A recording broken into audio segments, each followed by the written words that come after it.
لیکن لگائے رکھو، انہیں کرکٹ کے میچ میں الجھائے رکھو، دیکھتے رہے صبح سے شام تک بیٹھے ہوئے، انہیں پتہ ہی نہ چلے کون ہمارا خون چوس رہا ہے، کتنی جوکیں لگی ہوئی ہیں میرے جسم کے ساتھ اور وہ میرے خون کو چوس رہی ہیں، انہیں پتہ ہی نہ ہو۔ مست رکھو، اقبال نے تو کہا تھا نا، مست رکھو ذکر و فکر صبح گائی میں اسے، اس سے کہیں زیادہ لذت جو ہے وہ اب وہ میچ دیکھنے میں آ رہی ہے۔ لگاؤ ان کو، طرح طرح کے نام سے جو ہے جوئے کے اندر لگاؤ۔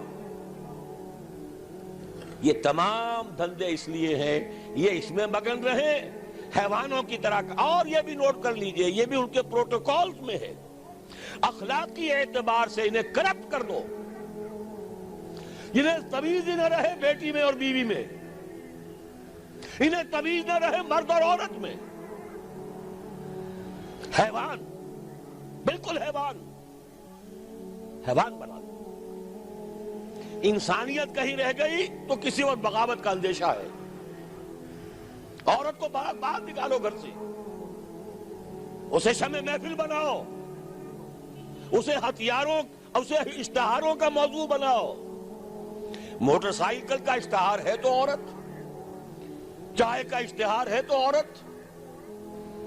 حضور صلی اللہ علیہ وسلم کی اس مقصد بعثت کی تکمیل کا سیلاب جب چلا تھا، تھمتا نہ تھا کسی سے سیل رواں ہمارا، کس نے روکا؟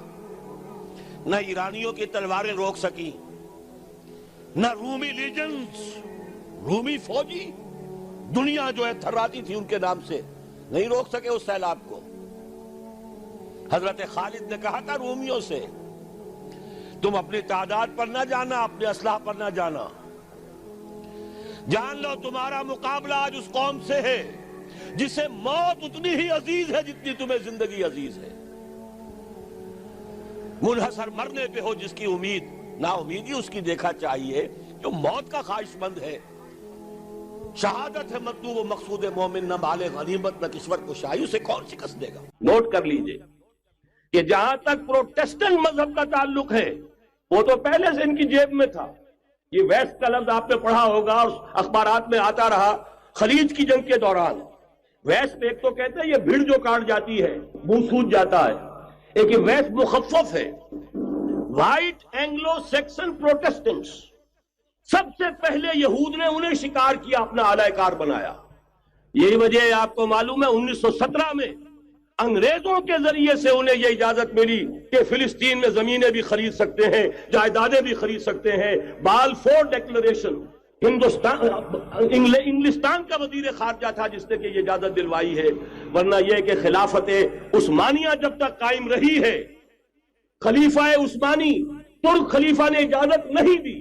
اس لیے کہ حضرت عمر رضی اللہ تعالیٰ عنہ نے، یہ بھی اب تاریخ کی ایک حقیقت بیان کر رہا ہوں جو شاید بہت سے حضرات کے علم میں نہ ہو، کہ جب یروشلم کے عیسائیوں نے سرنڈر کیا ہے یروشلم، حضرت عمر آئے ہیں، تشریف لائے ہیں مدینہ منورہ سے چارج لینے کے لیے، اس وقت جو ٹریٹی لکھی گئی ہے، جو معاہدہ ہوا ہے، اس میں وہاں کے یہودیوں، یہاں کے عیسائیوں نے طے کرایا تھا کہ یہاں آپ یہودیوں کو آباد ہونے کی اجازت نہیں دیں گے۔ یہودی آ سکتا ہے، زیارت کر سکتا ہے، اپنے مقامات مقدسہ کو آ کر دیکھ سکتا ہے، یہاں آباد نہیں ہو سکتا۔ اور یہ کون شرط رکھ رہا ہے؟ عیسائی۔ اس وقت تک عیسائیوں کی دشمنی یہودیوں کے ساتھ اس درجے میں تھی، اور یہی حضرت عمر رضی اللہ تعالیٰ عنہ کی وہ شرط تھی کہ سلاطین عثمانیہ، خلفائے عثمانیہ نے بھی، حالانکہ یہودیوں نے بڑی سے بڑی رشوت دینے کی کوشش کی ہے، سلطان عبدالحمید خان کو یوں سمجھیے کہ سیم و زر سے خریدنے کی کوشش کی ہے، لیکن اس کے باوجود ان کا کہ جو فیصلہ حضرت عمر کر گئے تھے، جو کمٹمنٹ رضی اللہ تعالی عنہ ان کی ہے، میں اس سے سرے منہ انحراف نہیں کر سکتا۔ اصل میں اسی کی تو صدا ہے جو فری میسنری کے ذریعے سے خلافت کا خاتمہ کرایا گیا، کہ یہی سب سے بڑی رکاوٹ ہے۔ اگر خلافت ختم نہ ہوتی اور اگر کہیں جہاد کا اعلان خلیفہ عثمانی کی طرف سے ہو گیا ہوتا تو یہ کہی تھی بات، جب حضرت شیخ الہند رحمت اللہ علیہ جب یہ اسیری میں تھے مالٹا میں، تو وہاں کا انگریز کمانڈنٹ، اس نے چونکہ وہ کچھ مرید ہو گیا تھا یا کم سے کم عقیدت مند ہو گیا تھا، ایک روز حضرت شیخ الہند نے ان سے سوال کیا اس شخص سے کہ آپ لوگ ہماری خلافت کے پیچھے کیوں پڑے ہوئے؟ یہ تو بیمار تم خود کہتے ہو یورپ کا مرد بیمار ترکی، آپ کو کیا ڈر ہے اس سے؟ آپ کیوں اس بیچاری خلافت کے در پہ ہیں؟ اس شخص نے جواب دیا تھا مولانا اتنے بھول پن کے ساتھ بات نہ کیجئے، ہم بھی جانتے ہیں آپ بھی جانتے ہیں اگر کہیں خلافت عثمانیہ کی طرف سے جہاد کا اعلان ہو گیا تو پورے عالم اسلام سے لاکھوں مسلمان اپنے سروں سے کفن باندھ کر نکل آئیں گے۔ آج اس گئے گزرے دور میں بھی اس کمزور اور یوں سمجھیے کہ نام نہاد خلافت کے اندر اتنی جان ہے، اتنی طاقت ہے، لہذا اس کو ختم کیا گیا۔ اور ختم کرایا گیا کن کے ذریعے سے؟ وہ جو مسلمان کہلاتے ہیں تھے فری میسن، مصطفیٰ کمال پاشا فری میسن، اور اس کے ذریعے سے انہوں نے سارے کام جو کروائے وہ در حقیقت اپنی سازشوں کے ذریعے سے اور مسلمانوں کو استعمال کر کے کروائے۔ بہرحال بات لمبی ہو رہی ہے۔ پہلی بات تو یہ ہے کہ وہی نقشہ اس وقت کا آج بھی ہے جہاں تک یہودیوں کا تعلق ہے، لیکن فرق یہ واقع ہو گیا کہ اس وقت عیسائی یہودیوں کے تابع نہیں تھے، بلکہ عیسائیوں اور یہودیوں کے مابین دشمنی تھی۔ آج یہودی عیسائیوں پر مسلط ہو چکا ہے، فرنگ کی رگے جہاں پنجے یہود میں ہے، اور آج کے فرنگ کا لیڈر امریکہ ہے۔ امریکہ کا صدر یوں سمجھیے کہ وہ ان یہودیوں کا غلام ہے، مجال نہیں کہ ان کی مرضی سے ادھر سے ادھر ہو جائے، اور اگر کوئی غلطی سے ادھر سے ادھر ہو جائے تو اس کا پتہ چاک ہو جائے گا۔ آپ دیکھیے کیا حشر ہوا ہے بش کا، حالانکہ بہت بڑا ہیرو بن کر نکلا تھا گلف وار سے، لیکن ذرا سا ایک بیان دے دیا تھا کہ جو اسرائیل کو پسند نہیں آیا، تو جو الیکشن میں چاروں شانے چت ہوا ہے اس کا جو حشر ہوا ہے وہ دیکھ لیجئے۔ تو پہلی بات تو یہ سمجھ لیجئے کہ آج بھی یہودی، یہ نیو ورلڈ آرڈر ہے، نیو ورلڈ آرڈر، اور اس میں عیسائی دنیا اس کی اعلی کار ہے۔ دونوں مقامات پر متصل قبل یہود کا تذکرہ ہے۔ سورہ صف میں بھی وقت کی کمی کی وجہ سے تفصیل میں نہیں جانا چاہتا، حضرت موسیٰ کا ذکر آیا، وَإِذْ قَالَ مُوسَىٰ لِقَوْمِهِ يَا قَوْمِ لِمَ تُؤْذُونَنِي وَقَدْ تَعْلَمُونَ أَنِّي رَسُولُ اللَّهِ إِلَيْكُمْ۔ پھر حضرت عیسیٰ کا ذکر آیا، وَإِذْ قَالَ عِيسَى ابْنُ مَرْيَمَ يَا بَنِي إِسْرَائِيلَ إِنِّي رَسُولُ اللَّهِ إِلَيْكُمْ مُصَدِّقًا لِمَا بَيْنَ يَدَيَّ مِنَ التَّوْرَاةِ وَمُبَشِّرًا بِرَسُولٍ يَأْتِي مِن بَعْدِي اسْمُهُ أَحْمَدُ۔ یہ سارا تذکرہ یہود کا ہے۔ اس کے بعد فرمایا یریدون لیطفئوا نور اللہ بافواہہم، یہ یہودی چاہتے ہیں کہ اللہ کے نور کو اپنی منہ کی پھونکوں سے بجھا دیں۔ اس میں ایک طنز بھی ہے، اللہ کے نور کو قریش مکہ بھی بجھانا چاہتے تھے، لیکن وہ عمل کے ذریعے بجھانا چاہتے تھے۔ وہاں ابو جہل نے بھی اپنی جان دی ہے، گردن کٹوائی ہے۔ جہاں 13 صحابہ شہید ہوئے وہاں 70 بتوں کے ماننے والوں نے بھی اپنی جانوں کی قربانی دی ہے۔ لیکن یہودی سازش کے ذریعے سے دوسروں کو بھڑکا کر، صرف ریشہ دوانی کے ذریعے سے اپنے آپ کو بچا کر اس نور کو بجھانا چاہتے تھے۔ اس لیے یہاں تنزیہ انداز ہے، یریدون لیطفئوا نور اللہ بافواہہم، یہ اپنی منہ کی پھونکوں سے بجھانا چاہتے ہیں۔ اسی کی بہترین ترجمانی کی ہے مولانا ظفر علی خان نے کہ نور خدا ہے کفر کی حرکت پہ خندہ زن، پھونکوں سے یہ چراغ بجھایا نہ جائے گا۔ یہود کی بھی مخالفت تھی، مشرکین کی بھی مخالفت تھی، لیکن ان کا انداز تھا سازشوں کے ذریعے سے اسلام کی مخالفت۔ اب تفصیل میں جانے کا موقع نہیں ہے، پوری سیرت النبی کا ایک اجمالی سخت جائزہ لے لیجئے، کیسے کیسی سازشیں کی ہیں۔ منافقت کا پورا پودا بھی انہی کا لگایا ہوا، انہی کے زیر اثر۔ انہی میں سے ایک ابو عامر راہب بھی تھا کہ جس نے جو ہے اتنا بڑا لبادہ اوڑھا، بہت ہی بڑے تقدیس کا لبادہ اوڑھا۔ انہی میں سے عبداللہ ابن ابی تھا، ان منافقین میں سے جو مارے آستین بن کر جو ہے اندر سے اسلام کو سہب و تاج کرتا رہا۔ یہ سب یہود کے کارندے، یہود کے ایجنٹ تھے۔ پھر یہ کہ ہر مرتبہ دیکھ لیجئے بدر میں بھی وہ چڑھا کر لائے ہیں، اور احزاب تو ان کی سازشوں کا شاہکار ہے۔ اب میں جو بات کہنا چاہتا ہوں وہ یہ ہے کہ تاریخ اپنے آپ کو دہرا رہی ہے۔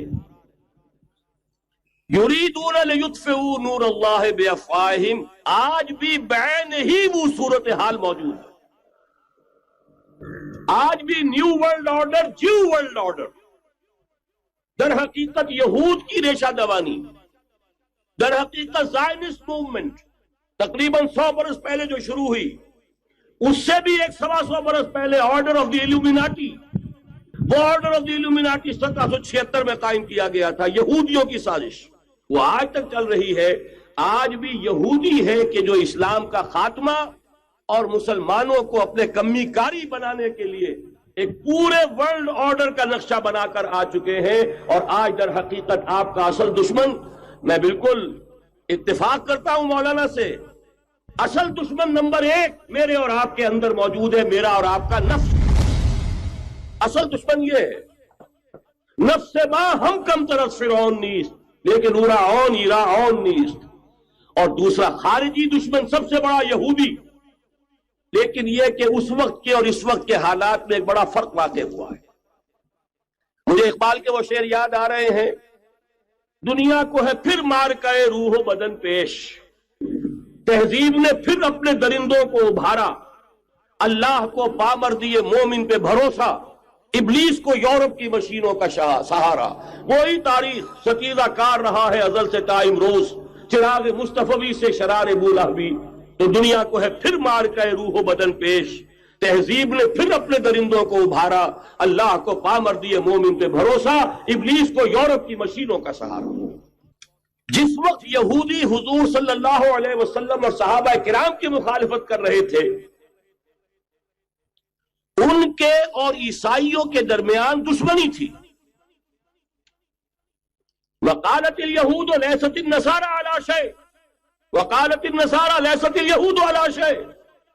ان میں آپس میں سانپ اور نیولے کا بیر تھا اس وقت، جبکہ نبی اکرم صلی اللہ علیہ وسلم کے ساتھ یہود کی یہ کشاکش جاری تھی. یہی وجہ ہے کہ آپ کو معلوم ہے کہ قرآن مجید کہتا ہے کہ بدترین دشمن تمام انسانوں میں اہل ایمان کے وہ یہود ہیں، اور قریب ترین اگر کسی کو پاؤ گے دوستی میں مسلمانوں کے تو وہ نصارہ ہیں. سورہ مائدہ کی آیت ہے، وَلَتَجِدَنَّ أَشَدَّ النَّاسِ عَدَاوَةً لِلَّذِينَ آمَنُوا الْيَهُودَ وَلَتَجِدَنَّ أَقْرَبَهُمْ لِلَّذِينَ آمَنُوا مَوَدَّةً لِلَّذِينَ آمَنُوا الَّذِينَ قَالُوا إِنَّا نَصَارَىٰ. اس وقت صورتحال یہ تھی. آج زمین و آسمان کا فرق واقع ہو چکا ہے. آج یہودی عیسائی پر مسلط ہو چکا. یہودیوں نے پورا عالم عیسائیت فتح کر لیا ہے. آج پورا عالم عیسائیت یہودیت کا اعلی کار بن چکا ہے. چنانچہ پہلے تو ایک ہی بات تھی، یہ تو تقریباً 300-400 سال قبل ہو چکا، کہ west white Anglo Saxon Protestants یہ تو اعلی کار بن گئے تھے آج سے صدیوں پہلے. انہی کے ذریعے سے یورپ کے اندر انہوں نے سود کی اجازت حاصل کی. انہی کے ذریعے سے یہ ساری فحاشی اور یہ ساری اریانی کا جو بازار گرم کیا، یہ در حقیقت آزاد خیالی، لبرلزم، حریت فکر، حریت عمل. میں آزاد ہوں، میں ننگا جانا چاہتا ہوں بازار میں، آپ کون ہوتے روکنے والے؟ آپ اپنی آنکھیں بند کر لیں. ہم آزاد ہیں، ہم 2 مرد ہیں، شادی کرنا چاہتے ہیں، شوہر اور بیوی کی حیثیت سے رہنا چاہتے ہیں، آپ کون اعتراض کرنے والے؟ یہ سارا یہود کی سازش. اور آپ کو معلوم ہونا چاہیے جب تک پوپ کا کنٹرول تھا یورپ پر، یعنی ابھی کیتھولک جو عیسائیت ہے وہ غالب تھی، اس وقت تک پورے یورپ میں سود حرام تھا، کہیں انٹرسٹ کا کاروبار نہیں ہو سکتا تھا. یہ پروٹیسٹنٹس کے ذریعے سے اس کی اجازت حاصل کی. نتیجہ یہ نکلا، علامہ اقبال شاعر مشرق اس صدی کے آغاز میں گیا تھا یورپ، اور وہاں جا کر اس نے دیکھ لیا تھا فرنگ کی رگے جاں پنجے یہود میں. معاشی اعتبار سے یہودیوں نے پورے یورپ کے اوپر اپنا تسلط قائم کر لیا تھا. اور یہ یہودی کون تھے؟ روتھشائلڈز، گولڈ سمتھس. یہ گولڈ سمتھ جس نے شکار کیا ہے تازہ عمران خان، ایک ابھرتی ہوئی شے تھا، امیدیں وابستہ ہو رہی تھی، پہلے ہی سے ایک ہیرو کی شکل میں تھا. وہ اسلام کی بات کرنے چلا تھا، وہ اپنے کلچر کی بات کرنے چلا تھا. گولڈ سمتھ 5 کروڑ پاؤنڈ تو پہلی سلامی ملنے والی ہے. یہ قیمت کس سے کی دی جا رہی ہے؟ غور کیجئے. اگر وہ سارا سازشی کردار جو یہود کا ہے وہ سامنے ہو تو ہر شے آپ کے سامنے بالکل ٹرانسپیرنٹ نظر آئے گی. آپ دیکھ سکتے ہیں کہ اصل میں ہو کیا رہا ہے. بہرحال مجھے جو دوسری بات کہنی تھی وہ یہ کہ یریدون لیطفئوا نور اللہ بافواہہم اس وقت بھی یہودی تھا، آج بھی یہودی ہے. لیکن فرق یہ واقع ہوا ہے کہ اس وقت یہودی کے کنٹرول میں عیسائی نہیں تھے. بلکہ 1200 برس تک یہودیوں کے اوپر ظلم و ستم بلکہ ہوتا رہا عیسائیوں کے ہاتھوں. پورے یورپ میں پرسیکیوٹڈ تھے. انہیں اگر کہیں سہارا ملا مسلمانوں کے ذریعے سے اسپین میں ملا ہے. اب اس پہ نوٹ کیجئے کہ اس وقت کی فضا ہے کیا. عالم اسلام میں سے عالم عرب ان کے شکنجے میں جا چکا. کیوں بنا کر کھڑے ہوئے ہیں اسرائیل کو ماننے کے لیے اور سر تسلیم خم کرنے کے لیے. انہیں بلا کر میڈرڈ میں پیش کیا گیا یہودیوں کے سامنے کہ تم جن کے ساتھ ایک ٹیبل پر بیٹھتے کو تیار نہیں تھے، میڈرڈ میں آؤ اپنا قبرستان دیکھو. یہ اسپین کی سرزمین جہاں تم نے 800 برس حکومت کی تھی، یہ تمہارا قبرستان، یہاں آؤ اور بیٹھو اور ان کے ساتھ بات کرو. گئے تھے کہ نہیں تمام فرنٹ لائن سٹیٹس میڈرڈ میں؟ حالانکہ کوئی بین الاقوامی کانفرنس کبھی میڈرڈ میں نہیں ہوئی. یا تو یہ واشنگٹن میں، بعد میں وہ سارے معاملات واشنگٹن میں چلے. شروع وہاں سے کیا، اس لیے کہ نیوز ویک کا کچھ عرصے پہلے کور سٹوری جو تھی 1992 is the year of Spain. Why? 1592 was the year of the fall of Granada. 1492 میں 1492 میں غرناطہ کا سقوط ہوا اور پورے آئیبیرین پیننسولا سے ایک ایک مسلمان بچہ نکال کر ختم کر دیا گیا، یا زندہ جلا دیے گئے، یا تہے تیز کر دیے گئے، یا جہازوں میں بھر کر. اور آپ کو معلوم ہے میڈیٹرینین کی حیثیت کیا ہے؟ خلیج ہے، ایک معمولی سی خلیج. ادھر سے اسپین کا ساحل قریب آ جاتا ہے، اسپین کے ساحل سے جہازوں میں بھرا اور نارتھ افریقہ کے ساحل کے اوپر پھینک کر آ گئے. پورے ہسپانیہ میں جہاں 800 برس مسلمان کی حکومت رہی، ایک بچہ بھی مسلمان نام کا موجود نہ رہا. یہ تھا 1492 اور اب آیا تھا 1992. 1992 is the year of Spain. اسی لیے ورلڈ اولمپکس رکھے گئے، وہاں دلہن کی طرح سجایا گیا ہسپانیہ کو اور بلایا گیا، طلب کیا گیا، سمن کیا گیا تمام دول عرب کو، آؤ یہاں بیٹھو اور یہاں بیٹھ کر اپنے ان یہودی دشمنوں کے ساتھ مصالحت کی بات شروع کرو. بہرحال نوٹ کر لیجئے، عالم عرب جا چکا. کوئی دن کی بات ہے، میں سنسنی پیدا نہیں کرنا چاہتا، لیکن حالات اور واقعات سے نگاہیں بند کرنا بھی کوئی دانش مندی کی بات نہیں. یہ ایودھیا کی مسجد شہید کی گئی. ابھی یہ ایک بہت بڑا مزار جو ہے شہید کیا گیا، اس کے ساتھ کئی مسجدیں شہید کی گئی. یہ سب کیا ہے؟ یہ مسلمانوں کی نفس دیکھی جا رہی ہے کہ کوئی غیرت اور حمیت نام کی کوئی شے باقی ہے. جیسے علامہ اقبال نے وہ نظم لکھی تھی، عبد القادر روہیلا بڑا ظالم جفاجو کینہ پرور تھا، لیکن یہ کہ اس نے جو ٹیسٹ لیا تھا کہ وہ جو عورتیں ہیں تیموری خاندان کی، ان میں کوئی رمق رہ گئی ہے؟ معلوم ہوا کہ نہیں، کہ غیرت نام تھا جس کا، گئی تیمور کے گھر سے، ختم، غیرت نکل گئی. اسی طرح ایودھیا کی مسجد، اب چرار شریف، اور یہ کوئی دن کی بات ہے کہ اب مسجد اقصی کا نمبر آیا کہ آیا. کوئی شخص یقین کے ساتھ نہیں کہہ سکتا کہ اب حالات کا کیا رخ ہوگا، اس لیے کہ ظاہر بات ہے قرآن مجید میں مستقبل کے بارے میں خود حضور سے کہلوایا گیا، وَإِنْ أَدْرِي أَقَرِيبٌ أَمْ بَعِيدٌ مَا تُوعَدُونَ. لوگوں مجھے معلوم نہیں ہے کہ جس بات کی تمہیں خبر دی جا رہی ہے وہ قریب آ چکا ہے یا دور ہے. وَإِنْ أَدْرِي لَعَلَّهُ فِتْنَةٌ لَكُمْ وَمَتَاعٌ إِلَىٰ حِينٍ. اور میں نہیں جانتا، ہو سکتا ہے اللہ کچھ اور مہلت دے دے تمہیں، اور کچھ اور آزمائش جو ہے اس کے لیے تمہارے لیے کوئی اور مہلت عطا فرما دے، ہو سکتا ہے. تو میں بھی کسی دعوے سے نہیں کہہ رہا، لیکن دو امکانات ہیں. امکان نمبر 1 کیا ہے؟ ابھی عالم اسلام کا ایک سالڈ بلاک ہے جو یہودی ورلڈ آرڈر کی نگاہوں میں کھٹک رہا ہے. میں کھٹکتا ہوں دل یزداں میں کانٹے کی طرح. اگرچہ ان کی اسٹریٹجی کیا ہے؟ ایک ایک کر کے ان کے حصے بکھرے کر کے تیا پانچا کرو. ابھی وہ بلاک کون سا ہے؟ ایران ہے، افغانستان ہے، پاکستان ہے، اور روسی ترکستان سے آزاد ہونے والی جو ریاستیں ہیں. یہ ایک سالڈ بلاک. یہ عجمی مسلمان عربی نہیں، عربی گئے، یہ نوٹ کر لیجئے. اس لیے کہ عربوں کو اللہ نے فضیلت دی تھی، محمد ان میں سے تھے صلی اللہ علیہ وسلم، یہ رتبہ بلند ملا جن کو مل گیا۔ لیکن ساتھ ہی اللہ نے دھمکی بھی دے دی تھی سورہ محمد میں، ان تتولوا یستبدل قوما غیرکم، اگر تم پیٹھ دکھا دو گے اس مشن کو جو ہم نے تمہارے حوالے کیا ہے، تمہیں ہٹائیں گے، کسی اور کو لے آئیں گے۔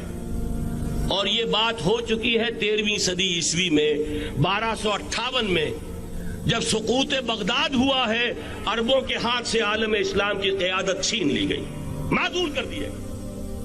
اس کے بعد قیادت کن کے ہاتھوں میں آئی؟ ترکوں کے ہاتھ میں، ترکان تیموری ہندوستان میں، ترکان صفوی ایران میں، ترکان سلجوقی مڈل ایسٹ میں، اور ترکان عثمانی کا تو کہنا ہی کیا ہے، وہ ایشیا مائنر سے چل کر آپ کو معلوم ہے کہ مشرقی یورپ کا کتنا بڑا علاقہ، دی گریٹ آٹومان امپائر اس صدی کے آغاز تک قائم تھی۔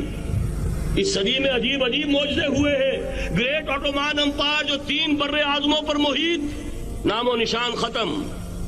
The great U S S R, نام و نشان ختم۔ اب تو روس صاحب ایک ملک کی حیثیت سے رہ گئے۔ یہ اس صدی میں 2 اور وقت نہیں ہے میں اور آپ کو کیا بتاؤں، اس صدی میں تو بڑے بڑے عجیب عجوبے ہوئے ہیں، بڑی بڑی 2 عظیم جنگیں ہو چکی ہیں، تیسری جو ہے سر پر کھڑی ہے، دور نہیں ہے، جس کو حدیث میں کہا گیا ہے الملحمۃ العظمی، تاریخ انسانی کی عظیم ترین جنگ، اور وہی صلیبی جنگ جس کا آغاز بوسنیا سے ہو چکا ہے۔ بہرحال اس وقت جو میں کہہ رہا تھا، ورنہ میرے پاس تو یعنی یہ کہ درد دل کہنے کے لیے وقت نہیں ہے، مجھے اپنی بات کو محدود کرنا پڑ رہا ہے، لیکن میں اب آ رہا ہوں اصل موضوع کی طرف، کہ ایک امکان تو یہ ہے کہ اس بلاک میں اسلام کا احیاء ہو، اور اس کے لیے کچھ نویدیں بھی موجود ہیں احادیث نبویہ میں۔ وہ تو آپ نے سنا ہوگا اقبال کا شعر، میرے عرب کو آئی ٹھنڈی ہوا جہاں سے، میرا وطن وہی ہے، میرا وطن وہی ہے۔ حدیث میں آتا ہے یخرج ناس من المشرق یؤتون للمہدی یعنی سلطان ہی، مشرق سے فوجیں نکلیں گی کہ جو کہ مہدی کی حکومت قائم کریں گی، اور یہ ہوں گے حضرت فاطمہ کی نسل ہی سے رضی اللہ تعالی عنہا، لیکن عالم عرب کے اندر پھر ایک طاقت بن کر ابھریں گے، باطل کی قوتوں کے خلاف جہاد کریں گے، لیکن ان کو مدد آئے گی 2 طرف سے، ایک زمینی مدد آئے گی مشرق سے، ایک آسمانی مدد آئے گی، عیسیٰ ابن مریم کا نزول، حضرت مسیح علیہ الصلوۃ والسلام جو زندہ آسمان پر اٹھائے گئے تھے نازل ہوں گے، اور در حقیقت ان 2 مددوں کے نتیجے میں پھر یہود کا قلع قمع ہوگا، اور یہی گریٹر اسرائیل ان کا گریٹر گریو یارڈ بن کر رہے گا، عظیم تر قبرستان بن کر رہے گا۔ اس کی بڑی واضح حدیثیں موجود ہیں، اس کی بڑی تفصیلی خبریں موجود ہیں، یہ احادیث کی کتب کے اندر، بدقسمتی سے ہماری اس کی طرف توجہ نہیں ہے۔ ایک تو یہ ہو سکتا ہے، اسی طریقے سے ایک اور حدیث ہے، یخرج من خراسان رایات سود، اور یہ مسلم شریف کی روایت ہے، نوٹ کیجئے گا، نہیں ترمذی شریف کی روایت ہے، یخرج من خراسان رایات سود لا یردها شیء حتی تنصب بإیلیا، اور خراسان حضور کے زمانے میں آج کے افغانستان کا نام تھا۔ جتنا خون یہاں پر خلوص کے ساتھ دیا گیا ہے اس کی مقدار بھی کم نہیں ہے، یہاں سے خیر برآمد ہوگا۔ اور دوسری بات اپنے بارے میں نوٹ کر لیجئے، یہ پاکستان، بچا کھچا Pakistan, what remains of Pakistan, یہ اصل میں ہے کیا؟ مولانا بہت خوبصورت انداز میں فرما رہے تھے، یہ 313 نہیں تھے، اسلام تھا۔ اسی طرح نوٹ کیجئے، پاکستان نہیں ہے، 4 صدیوں کی تجدیدی مساعی کا حاصل ہے۔ آپ نے کبھی نوٹ کیا ختم نبوت کے بعد اب سب سے اونچا منصب کس کا ہے؟ مجددین۔ سنن ابی داؤد کی روایت، ان اللہ یبعث فی هذه الامہ علی راس کل 100 عام من یجدد لها دینها۔ اور نوٹ کیجئے، کوئی بات ہے 1000 برس تک سارے مجدد عالم عرب میں پیدا ہوئے، جیسے ہی دوسرا 1000 سال شروع ہوا، الف ثانی کا مجدد اعظم شیخ احمد سرہندی کہاں تھا؟ صنم خانہ ہند میں حاضر ہوا۔ میں شیخ مجدد کی لحد پر، وہ خاک کے ہے زیر فلک مطلع انوار، گردن نہ جھکی جس کی جہانگیر کے آگے، جس کے نفس کرم سے ہے گرمی آرات، وہ پھر 12ویں صدی کا مجدد اعظم امام الہند شاہ ولی اللہ دہلوی، 13ویں صدی کا مجدد اعظم سید احمد بریلوی، اس کے خون کا امین اور اس کے ساتھ کے شہداء کے خون کا امین، ان کے جسموں کا امین آپ کا خطہ ہزارہ، آپ کا خطہ سوات، اس میں ان کی جانیں ہیں جو دی گئی ہیں. اور وہ نہایت میں آپ سے عرض کر دوں، دور صحابہ کے بعد اتنا خالص اسلامی جہاد پوری مسلمان تاریخ میں نہیں ملے گا جتنا وہ تحریک شہیدین کا. 14ویں صدی ہجری میں شیخ الہند جیسا مجاہد اعظم کہ انگریز نے گرفتار کر کے قید بھی کیا ہے، تو کہاں ہندوستان میں نہیں، کہاں جزیرہ سائرس، کیا نام تھا، مالٹا، جزیرہ مالٹا بحر روم میں. اقبال کے نفس سے ہے لالے کی آگ تیز، ایسے غزل سرا کو چمن سے نکال دو. کہیں ہندوستان کی کسی جیل میں ہوا تو شاید اس کے نفس کی گرمی ہی سے کوئی حرارت پیدا ہو جائے. اور اسی صدی میں 14ویں صدی ہجری میں اقبال جیسا مفکر، اسی 14ویں صدی ہجری میں مودودی جیسا مصنف، اسی 14ویں صدی ہجری میں مولانا الیاس جیسا مبلغ رحمہم اللہ، عظیم شخصیتیں آج پورے عالم اسلام میں آپ کو تبلیغی دوست ملیں گے. یہ کہاں سے شروع ہوئی تحریک؟ دہلی کی ایک چھوٹی سی مسجد سے. وہ مسجد بنگلے والی اب تو بڑی عالیشان ہو گئی ہے، جب وہاں شروع ہوا تھا کام بڑی چھوٹی سی مسجد. یہ سارے کام یہاں کیوں ہوئے؟ پورا عالم اسلام آزاد ہوا، کہیں نعرہ اسلام کا نہیں لگا، کہیں عرب قومیت پر، کہیں کسی اور عصبیت پر تحریکیں چلی ہیں. صرف تحریک پاکستان تھی کہ پاکستان کا مطلب کیا، لا الہ الا اللہ.